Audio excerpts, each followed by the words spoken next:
du calme, des kilomètres de champs et des animaux sauvages. C'est dans ce coin un peu perdu de Lorraine que l'on trouve aussi une gare TGV. C'est la veille de week-end. On pourrait s'attendre à l'affluence des grands jours. Et pourtant, dans ce train, il n'y a pas foule. Presque seule dans cette gare exposée au courant d'air, Armelle et ses 2 enfants. Cette mère de famille vient passer quelques jours de vacances chez ses parents. Comme ils sont bronzés, les petits, alors... Chaque fois qu'Armelle revient dans cette gare fantôme, elle a la même sensation. C'est vrai que c'est un peu lugubre l'arrivée à cette gare, parce qu'il n'y a personne, quoi, en fait. Donc ça fait un peu bizarre à préparer, mais bon, voilà, ça fait partie du jeu, quoi. Ses parents, eux non plus, ne sont pas très emballés par l'endroit. Il faut dire qu'ils ont dû faire plus d'1 demi-heure de voiture pour venir chercher leurs filles et leurs petits-enfants. Qu'est-ce que vous pensez alors du fait de débarquer en pleine campagne? C'est la gare Betterave, hein. Ça c'est connu. Gare Betterave ou encore gare Patate. C'est ainsi que les habitants du coin surnomment leur gare Lorraine TGV. Et pour cause. Elle est difficilement accessible, plantée au milieu des champs. Le résultat d'un enchaînement de décisions absurdes. Dans les années 90, les élus locaux et la SNCF décident d'implanter cette gare TGV à mi-chemin entre Metz et Nancy. La seule solution trouvée à l'époque pour départager ces 2 villes rivales. Mais problème, cette gare est loin de l'autoroute et n'est reliée à aucun train régional. Du coup, c'est un échec. La fréquentation est bien en dessous des prévisions, alors que cette gare a tout de même coûté la bagatelle de 30 millions d'euros. Et le plus fou, c'est qu'aujourd'hui, certains élus de la région prévoient d'en construire une autre, à Vendières, à seulement 15 km de là. Les travaux ont déjà commencé. Ce nouveau chantier devrait coûter au bas mot 170 millions d'euros.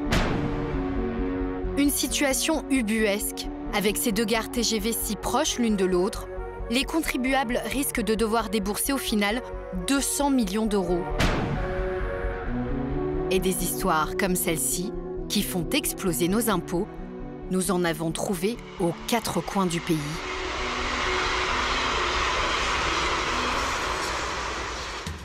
Car la France est aujourd'hui la championne d'Europe des équipements publics très haut de gamme, avec son immense réseau d'autoroutes et de lignes TGV, mais aussi ses stades géants ou ses bâtiments culturels très prestigieux.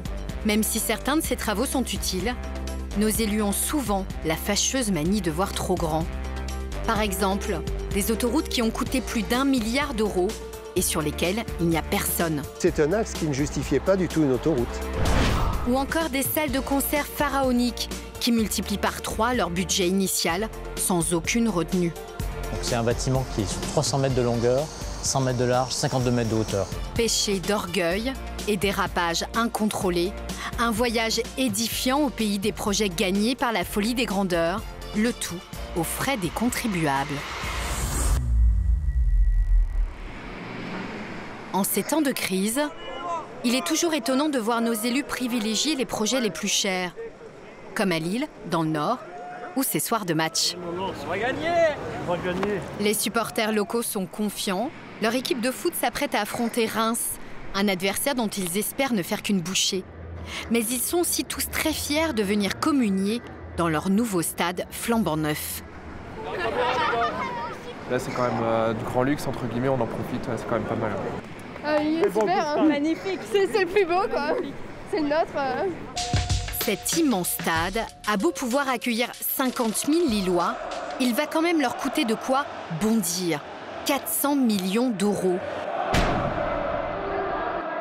Et le comble, c'est qu'à ce prix-là, il a un gros défaut. Car le stade, construit par le groupe Eiffage, peut aussi se convertir en salle de concert géante. Il suffit que la pelouse se rétracte, le toit se couvre, et voilà le terrain transformé en une immense scène. On avait juste oublié un petit détail qui a son importance dans le Nord. Grosse déception des fans de Dépêche Mode. Explication, le groupe devait se produire ce soir au stade Pierre-Mauroy à Lille. Le concert a été annulé ce matin seulement. Le 17 novembre dernier, le groupe Dépêche Mode décide pendant les répétitions qu'il fait trop froid à l'intérieur du stade pour se produire en concert. Tout le monde apprend à ce moment-là avec stupeur que la fameuse boîte à spectacle n'a pas de chauffage. C'est abusé. Ils savent très bien qu'au mois de novembre, dans le Nord, il fait froid. Et c'est sur les réseaux sociaux que les Lillois sont les plus cinglants. Des centaines de millions d'euros pour un stade et il n'est même pas chauffé. Exclu, une photo des fans de Dépêche Mode déçus. Dépêche Mode peut venir jouer chez moi, j'ai du chauffage. Depuis cette annulation, plus aucun concert n'est programmé. Plus surprenant, le président d'Eiffage Lille, Bertrand Dérouville, reconnaît effectivement qu'un système de chauffage permanent n'a jamais été prévu. Une situation qui rend furieux les élus de la communauté urbaine de Lille. Comme Thierry Pochet, élu UMP, qui se sent trompé. Et lorsque on a décidé de voter pour cet équipement, c'était bien dans la mesure où il était modulable et qu'il était utilisable, quelles que soient les conditions. On n'investit pas plusieurs centaines de millions d'euros dans un équipement dont on nous dit qu'il peut servir à des tas de manifestations différentes, si on n'est pas capable de le faire. Sinon, on aurait fait un stade normal.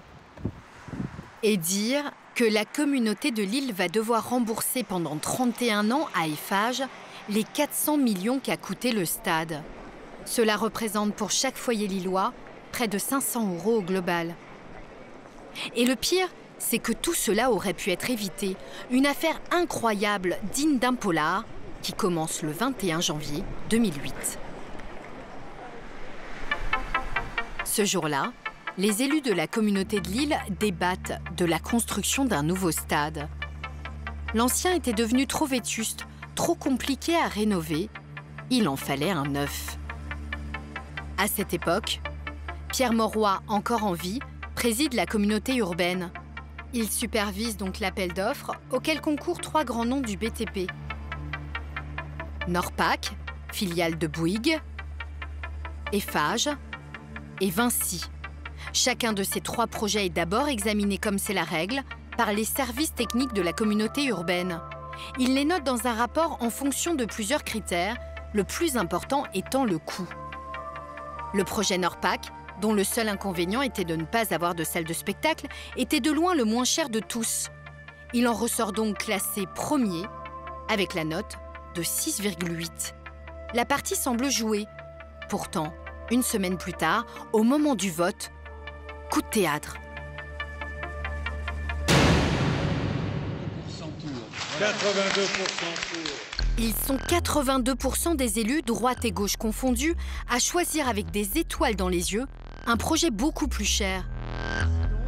De désigner le candidat Eiffage comme attributaire. Comment est-ce possible? Avec ce choix, le contribuable payera le stade près de 400 millions d'euros, contre un peu moins de 300 si le projet le moins cher avait été retenu. Un écart phénoménal que la presse chiffre à 108 millions d'euros. Très vite, ce vote suscite des questions.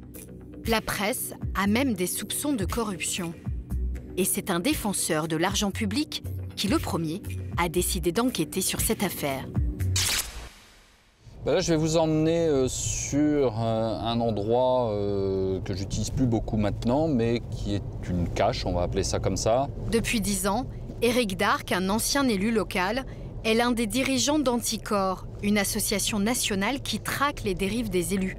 De quoi rendre très méfiant. J'ai des dossiers qui ont disparu et donc j'ai pris cette habitude de manière à... C'est aussi un moyen de me protéger, c'est-à-dire que même si moi je suis pas là ou plus là, les dossiers sont toujours là, eux. Il dissimule ses dossiers dans une des 11 caches réparties un peu partout dans l'île. Attention, ne vous fiez pas au Capharnaüm. Car ici, Éric garde précieusement des éléments sur des centaines d'affaires à travers toute la France. 40 d'entre elles sont déjà devant la justice. Ouais, ça, c'est un échec, ça. D'autres sont ici, sur le point d'être révélées. Vous savez, ici, parce qu'il y a un certain nombre d'affaires qui sont ici. Il y en a pour à peu près 800 millions d'euros.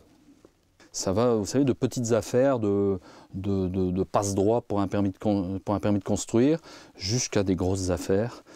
Et donc, je ne dis pas que tout ce que j'ai est avéré, mais si tout ce que j'ai est avéré, on est à 800 millions d'euros. Et tout ça, vous ne faites aucune illusion, ce sont les gens qui payent. Au milieu de ces dossiers, 2 rapports sur le stade de Lille. Ce sont des fonctionnaires en place qui les lui ont envoyés anonymement. Et ce qu'il y a découvert est très troublant. Souvenez-vous, le fameux rapport technique destiné aux élus. Il classait le projet de Norpac premier, avec 6,8, et Eiffage second, avec 6,4. Mais curieusement, ces notes vont changer à la dernière minute dans un nouveau rapport, en apparence semblable. Je vais vous montrer les notes, et surtout les différences dans les notes. Surprise, dans ce nouveau rapport, Eiffage est désormais noté 7,1. Il passe premier, juste devant Norpac, noté lui 7. Chacun sait aujourd'hui que ce rapport est un faux, qu'il a été rédigé pour les besoins de la cause, c'est-à-dire pour justifier a posteriori que Eiffage ait le marché. Est-ce pour mieux faire passer ce choix coûteux auprès des élus que le rapport a été modifié? Éric Darc en est persuadé. Il a saisi la justice, qui enquête actuellement pour faux et usage de faux. Et il n'est pas le seul à s'interroger. La Chambre régionale de la Cour des comptes pointe aussi ces drôles de manipulations. La note a notablement varié entre les 2 rapports au détriment de Norpac, ce qui explique son déclassement. Nous avons tenté de joindre certains des élus qui ont voté pour ce stade onéreux, notamment l'actuelle présidente de la communauté urbaine de Lille, Martine Aubry. Elle n'a pas souhaité nous répondre. Ok, merci, au revoir. Parmi les plus ardents défenseurs du projet, nous avons réussi à joindre Henri Ségard, qui a longtemps été élu en périphérie de Lille à Comines. Il a aujourd'hui abandonné la politique, il est redevenu pharmacien. Il continue de considérer que ce stade plus cher était le bon choix.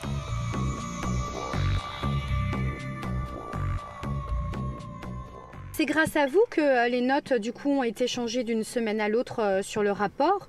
C'est grâce à votre conviction, votre force de conviction? Je ne m'exprimerai pas, le conseil a eu lieu, les débats ont eu lieu. Ce que je peux vous redire, moi j'ai peut-être trop d'ambition pour cette métropole, mais je ne le regrette pas. Tous ces équipements importants qui accueillent des manifestations importantes ne peuvent plus être des stades de village. C'est une ligne de défense bien souvent avancée par les élus. Au nom de l'intérêt général, on peut se permettre les rêves les plus fous. Et pour mieux faire passer la facture, il existe aussi des tours de passe-passe.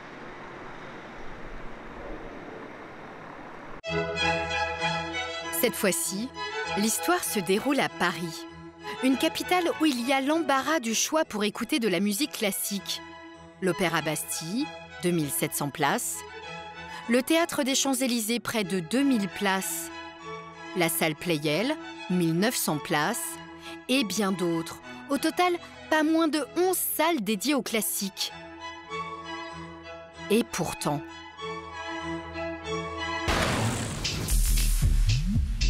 En bordure de périphérique, on a décidé d'en construire une 12e. Et pas n'importe laquelle. Une des plus grandes au monde. Avec ses airs futuristes, plus vaste qu'une cathédrale, elle a 22 mètres de hauteur sous plafond.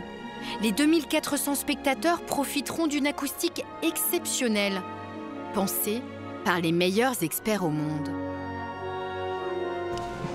Un projet d'une ambition démesurée, porté par cet homme aux gilets jaunes, un passionné.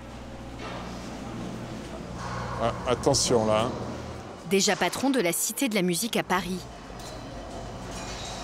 Voilà, là nous rentrons dans la salle en elle-même. La grande salle de concert est aujourd'hui remplie par ces impressionnants échafaudages. Mais s'il n'y avait que ça. Car Laurent Bayle a aussi prévu 6 salles de répétition. Celle-ci, La plus grande pourrait rivaliser avec une salle de spectacle. À la fois.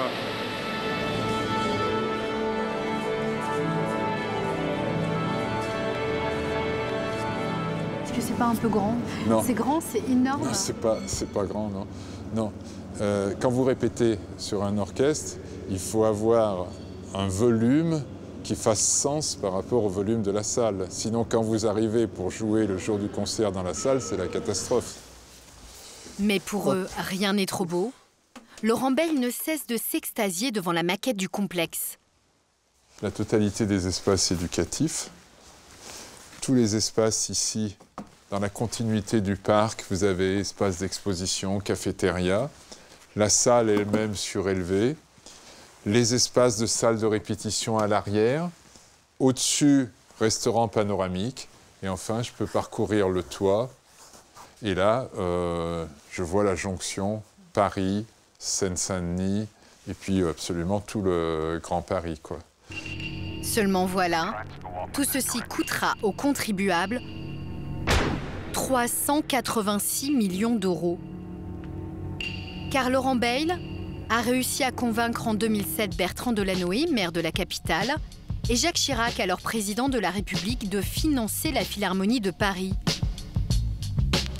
Il faut dire qu'au départ, le budget affiché semblait un peu plus raisonnable, 173 millions d'euros. Mais aujourd'hui, 7 ans plus tard, ces 173 millions sont donc devenus 386 millions, plus du double.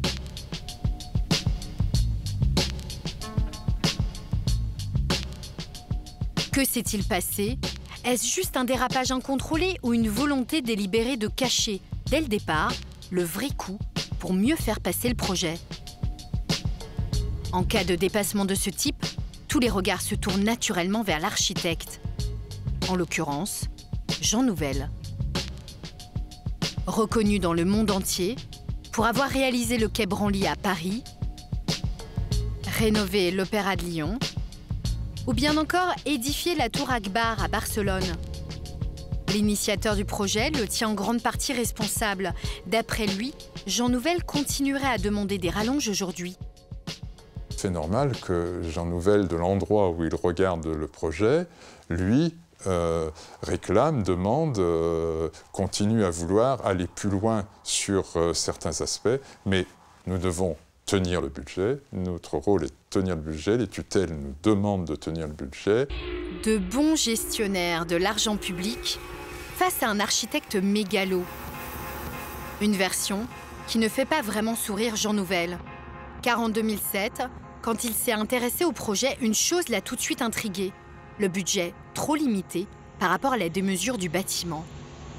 Et effectivement, je tombe sur une première anomalie, parce que quand on a fait quelques salles de concert ou une salle d'opéra, etc., on connaît le prix au fauteuil à peu près. Bon, effectivement, je dis, il faut poser la question là, parce qu'il y a quelque chose qui est pas logique. Malgré son étonnement, on lui fait comprendre que pour décrocher la construction du bâtiment, il doit continuer de proposer ce budget, pourtant irréaliste. Toutes les réponses ont été celles-là. Si vous ne répondez pas dans le prix, votre projet ne sera pas retenu. Voilà. Mes concurrents avaient accepté le prix, j'étais obligé d'accepter le prix. Donc, c'est un système, c'est clair, c'est un système. Évidemment, tout le monde le sait. Et évidemment que c'est une pratique. Et évidemment que ça a été dit par beaucoup de personnes, et par le Sénat, et par la Cour des comptes, et par d'autres.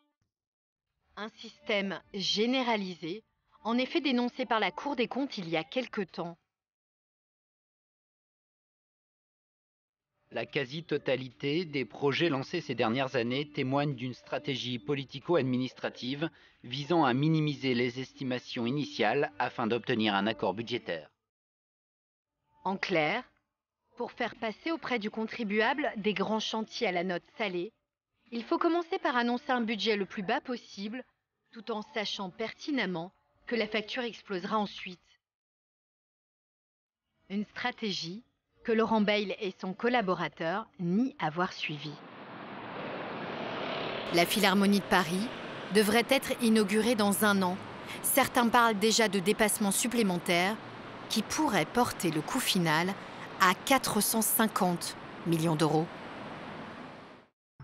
Et ces grands travaux, qui se multiplient en France, sont parfois de véritables bombes à retardement pour nos enfants. C'est le cas par exemple de cette autoroute dans les Landes, au sud de Bordeaux, une autoroute flambant neuve où il n'y a quasiment personne. C'est ce que constate amèrement ce militant écologiste, Philippe Barbedienne, opposant de la première heure au projet. Cela fait 3 ans qu'il vient régulièrement compter le nombre de véhicules qui passent. Et le verdict est sans appel. Que pensez du trafic aujourd'hui sur l'autoroute? Il est normal, il n'y a personne. C'est ce qu'on attendait. Là, en quelques minutes... très peu de voitures. C'est une autoroute qui a été faite, j'allais dire, sur un axe qui ne nécessitait pas une autoroute. En effet, inaugurée en 2010, elle permet de relier Bordeaux à Pau. Mais cela fait des années que dans la région, des milliers de personnes la contestent, car en plus de massacrer l'environnement, elle semble totalement inutile. Il y a déjà une nationale qui fait exactement le même trajet et qui est suffisante pour absorber le trafic. Mais alors, pourquoi a-t-on pris une telle décision ?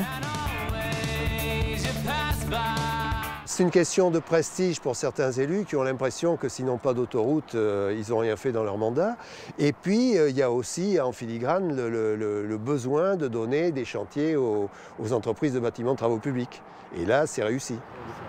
À l'origine de ce projet polémique, il y a bien en effet des élus de la région. En tête, son président Alain Rousset, qui en a fait depuis des années une de ses priorités. Si jamais cette autoroute ne se fait pas, le territoire se désertifie et que ça va aggraver le trajet domicile-travail de milliers de salariés de cette zone. Il a d'autant plus bonne conscience que son projet ne devait rien coûter aux contribuables. C'est un groupe de construction privé qui a financé tous les travaux, 1,2 milliard d'euros. Et ce sont les usagers de l'autoroute qui devaient régler l'addition avec le péage. 21 € pour parcourir 150 km, hors de prix. Du coup, les habitants de la région continuent à emprunter la nationale. Les routiers, eux, en ont depuis peu l'interdiction. Ils sont contraints de passer par l'autoroute et de payer encore bien plus cher et à contre-cœur. Elle est trop chère, trop chère, c'est tout. Ouais. Pour les patrons, elle est trop chère, c'est tout. 70 € je crois pour la peau. Un peu comme ça, depuis Bordeaux. Ouais. Alors ça commence à faire cher. Hein. Aller-retour, ça fait 140 € sur un transport. Au final, avec ce faible trafic, c'est le contribuable qui risque de passer à la caisse. Car dans le contrat qui lie le constructeur de l'autoroute au pouvoir public, il est stipulé qu'en cas d'absence de rentabilité, ce serait l'État qui le dédommagerait. La facture pourrait donc s'élever pour nous tous à 550 millions d'euros. Dans la région, on se désespère de cette aberration, et encore plus dans ce restaurant routier au bord de la nationale.